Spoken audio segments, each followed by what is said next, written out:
Gori. Hello. Pleasure meeting Nice you. meeting you. And University Hospital Mainz, Germany. In Germany, yeah. And you have also quite significant amount of expertise or an experience also with the QFR and a well-trained team.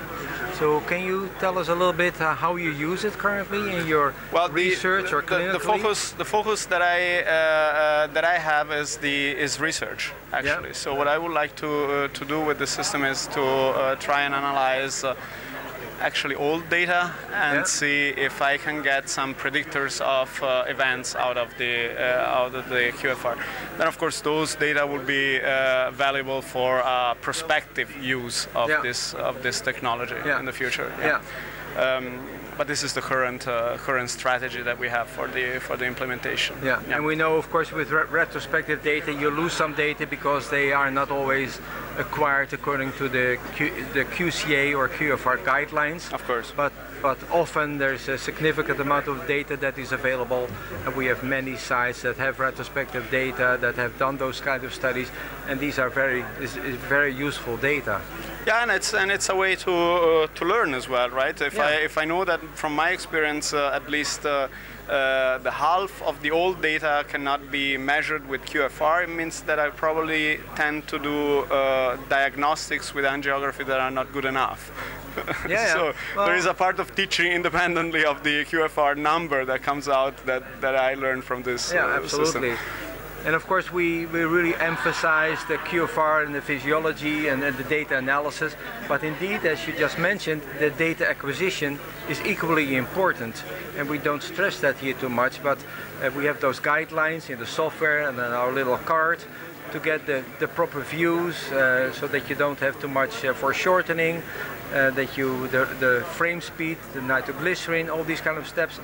We hear that also from our collaborating sites, if they follow those guidelines, that the quality of the angiograms are also improving, also on a daily basis. That's maybe a feedback for the quality, independently of the measurement. It's a feedback for the quality of the it's also kind of quality assurance tool actually. In general, if you follow the guidelines, that angiograms are also people pay a little bit more attention, the interventional cardiologist and the non-interventional or diagnostic cardiologist, they pay a little bit more attention to how to acquire the data. And that is very helpful also for, I guess, the diagnostics and the daily clinical practice. So that is what we learn from the sites that we are working with.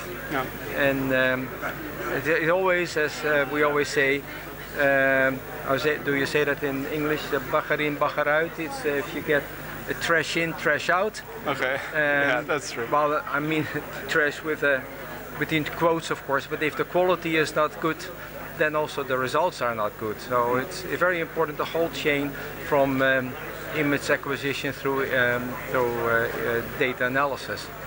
So what I'm looking forward now is something that is really integrated, but this is also true for the standard FFR, invasive FFR.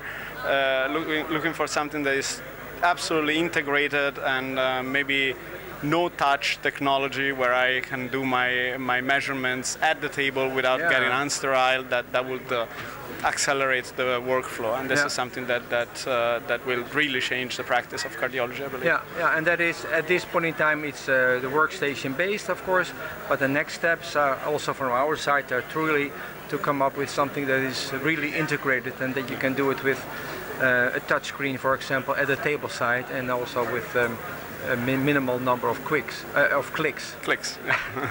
But that is coming. We are working in those directions. As you know, deep learning is something, a buzzword that everybody wants to use deep learning, but it's also a technique where deep learning can be applied.